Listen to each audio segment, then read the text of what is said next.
अच्छा जी, खान साहब जी जी। कितना जो है मुश्किल होता है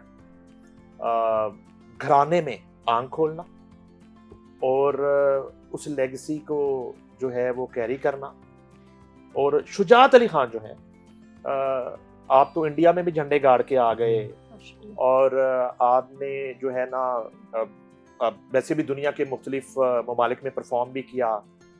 तो क्या आपके घराने के जो बड़े हैं, उस्ताद शफकत अली खान है, आपके वालिद उस्ताद शराफत अली खान, उसके बाद उस्ताद लताफत अली खान, वो कभी आपसे मुतमईन भी हो जाते हैं? कभी कहते हैं कि यार शुजात ठीक है, या ऐसे ही कहते रहते कि कुछ कर ले? नहीं नहीं भाई, वो बड़े खूबसूरत सवाल है आपका। किसी घराने में पैदा होना हो, स्पेशली जो इतना बड़ा एक लेगेसी आपकी हो, वहाँ जन्म लेना अल्लाह की एक खुश नसीबी इंसान की, लेकिन एट द सेम टाइम फिर बहुत बड़ी जिम्मेदारी भी है। तो जो आपने कहा कि वो खैर वो कभी ऐसा उन्होंने कहा नहीं कि बहुत अच्छा कर रहे हो, या हमारे घराने में कभी किसी ने भी नहीं कहा, इवन मेरे फादर ने नहीं कहा, दादाजी ने नहीं कहा। लेकिन उससे ये होता है कि पीठ पीछे जरूर कभी किसी को कह देते हैं। मैं ये कहने लगा था कि वो आपके सामने नहीं कहते। हाँ जी, ठीक है ना, ये भी एक तरीकाकार होता है। ये जो है ना, एक आपके जो बड़े बुजुर्ग होते हैं उनका तरीकाकार होता है कि आपके सामने वो आपको अप्रिशिएट नहीं कर रहे होते, अदरवाइज वो आपसे पूरा मुतमईन होते हैं और उन्हें खुशी होती है कि ये जो है ना घराने का जो अलम है ये एक मजबूत हाथों में है। बिल्कुल नहीं भाई, तो कोशिश कर रहे हैं भाई, ये बहुत मुश्किल काम है इतनी बड़ी लेगेसी को लेके चलना, स्पेशली उस्ताद सलामत अली खान साहब का नाम जुड़ा हो साहब। तो फिर सीखने के मरहले में उस्ताद शराफत अली खान से ज्यादा डर लगता था या उस्ताद शफकत अली खान से? दोनों से प्यार से सीखा है भाई, डर नहीं लगा मुझे। वो कभी उन्होंने डांटा ही नहीं, वो प्यार कभी कभी अंकल शफकत से हो जाता था। आपको गाने से थोड़ा ही डांटना है, आपकी हरकतों से डांटा हरकतों से बड़ी मार खाई। गाना तो आपके अंदर था, आपको तो डांट पड़नी है जो भी हरकतों से पड़नी है कि बस कर दे। वाले साहब तो भाई थोड़े शरीफ आदमी थे, लेकिन ये कि अंकल शफकत के ज़ेरे साया में बिल्कुल उन्होंने मुझे पाला है, तो वो डांटते भी थे। और आज महसूस होता है कि वो बिल्कुल उनकी डांट बहुत बिल्कुल मुस्बत थी, उसका बड़ा असर, काफ़ी बुराइयों से बच गए। कभी शफकत साहब ने ऐसे भी डांटा कि भाई तू मेरिया नकला लाना? वो डांटन लगे सी तो मैंने कहा किन कॉपी करी, फिर तो नहीं करना तू साढ़े बड़े। तो वो उनका प्यार है, तो उनको बिल्कुल हम देख के आज भी उनको देखते हैं, गाने में भी उनके स्टाइल से बड़े बचपन में मैं, बल्कि आज भी बड़ा आई वाज वेरी इम्प्रेस्ड, और इंस्पिरेशन है वो हमारी। कितने राग आप गा चुके हैं अभी तक? भाई रागों की तो गिनती नहीं है, लेकिन दादाजी मुझे कहते थे कि बेटा 5-6 राग भी तैयार हो जाए तो बंदा गवैया हो जाता है। वाह। तो आज तक ये कि भाई 10-15 राग तो मैं गा चुका हूँ, और आगे भी कोशिश कर रहा हूँ, क्योंकि जितने आप इसमें डूबते जाते हैं ये सब्जेक्ट बढ़ते ही जाता है, समंदर की तरह खुलते ही जाता है, इसकी तय ही नहीं है। अच्छा, घरानों के जो गवैये जी न्यू कमर, वो 2, 4, 6 साल 10 साल में गवैये नहीं बन पाते, फिर वो सिंगर बन जाते हैं। तो हमें आपने सिंगर और गवैये में जरा फर्क बताएं। नहीं भाई, गवैया तो उसको कहते हैं जो क्लासिकल गाता है, जो रियल क्लासिकल गायक है, जो जैसे बुजुर्गों की जुबान में एक मैदान होता है, जैसे एक मैदान में सब गवैये बैठते हैं, फिर जब वो उसको सुन के भी उसको मानते हैं, फिर उसको वो गवैया कहलाता है। तो जब फिर उससे वो नहीं सर हो पाता, फिर वो, क्योंकि एक ब्लड लाइन तो सेम है ना, सुर में तो होना ही है, आप चाहे क्लासिकल गाएं या ना गाएं। तो सिंगर फिर वो तब हो जाता है जब वो एक तो डिसहार्टेंड हो जाता है, एक उसको दुनिया मानती नहीं, सेकेंडली फिर वो कहता है कि let's take another option, तो सुरीला तो मैं हूँ ही, मैं गा लूँगा। तो ये थोड़ा सा फ़र्क है।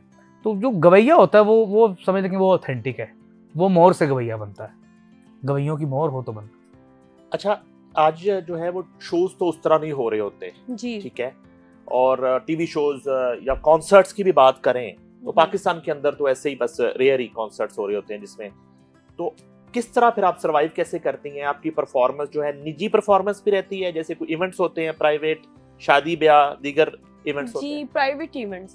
अच्छा, और मुझे गर्ल्स बहुत पसंद करती हैं। आपको? वो तो हमें भी पसंद है, उसमें तो कोई ऐसी बात नहीं, मतलब मैं शोज जो करती हूँ वो सिर्फ लड़कियों में जाके करती हूँ। फैन फॉलोइंग इनकी गर्ल्स में मेरी ज्यादा है। उधर ज्यादा है जी। और आप भी फिर शुजात अली खान अपने काम की।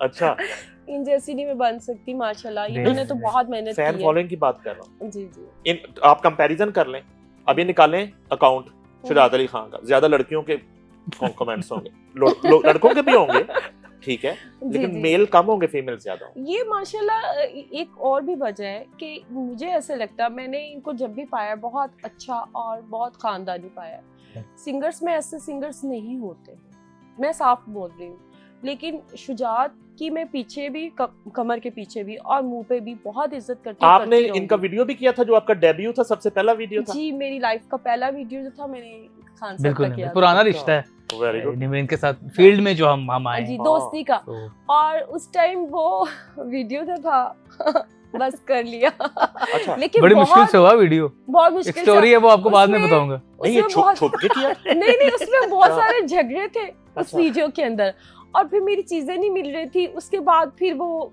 मेरा एक मरने का सीन था, मैं मर जाती हूँ, ये रोते हैं, मैं हंसती हूँ, और फिर ये मुझे कहते हैं कि नमरीन तुम मर गई, और जो मर जाता वो हंसता वो नहीं हंसता है। नहीं। वो चीजें मैं भूल नहीं सकती। अच्छा, देखो। और फिर उसी वीडियो के अंदर इन्होंने मूछें लगाई थी और ये मजनू बने थे मेरे प्यार में, अच्छा, और दाढ़ी लगाना भूल गए थे। हेलो। फिर भी चल गया है, फिर भी चल गया। निकल गया काम। देखिए वो चीजों का सिर्फ इन्हें और मुझे पता था, और वो सुपर हिट गया है। आज तक लोग उसको सुनते हैं और मजा लेते हैं, सुकून मिलता है। अच्छा, हम्म। तो आपको अगर कह दिया जाए कि आपने फलां सॉन्ग पे परफॉर्म करना है, कितना टाइम चाहिए होता है उसको रेडी करने के लिए? कोई टाइम नहीं चाहिए, कोई टाइम नहीं, with no time. No time. कमाल हो गया, रियल आर्टिस्ट। कमाल हो गया, कमाल हो गया। मैं अरेबिक्स करती हूँ, मैंने सूफी कलाम सीखा हुआ है, मैंने मतलब काम तो सीख के आई हूँ ना। और जब सब कुछ सीख लिया है, पीछे कौन सी ताल चल रही है, जब आपको इस चीज का तालों का पता चल जाता है, फिर आप लोग उसको पकड़ सकते हैं, उसके साथ चल सकते हैं, और ये अल्लाह की रहमत है। वो आपने किया हुआ है जो इंडिया का एक सॉन्ग है, कभी लोग कहते हैं मैं शराबी हूँ।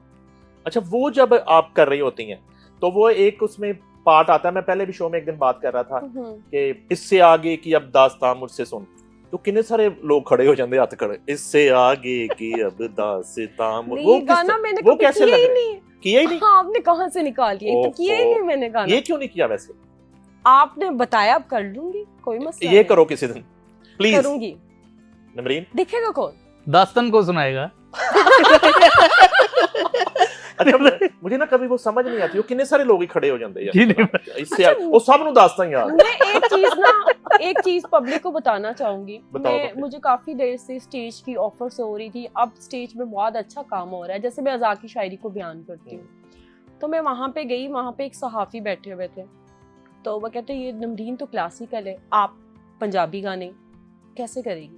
मैंने कहा जी मैं कर लूंगी, मुझे करना आता है, मैं पंजाबी सॉन्ग्स भी करती हूँ, बहुत सारे अलहमरा में और इधर उधर जो बाहर के मैंने इवेंट्स किए उसमें मैं पंजाबी ही सॉन्ग्स करती हूँ। आपका ताल्लुक रक्स की फील्ड से है, जब थिएटर कभी देखते हैं आप ड्रामा, और जिस तरह का डांस हो रहा होता है, ये खवातीन कर रही होती हैं, तो मैं जो फिर बैन होती हैं, तो आपको गुस्सा नहीं आता कि ये क्या कर रही हैं? कभी समझाती नहीं आप इनको?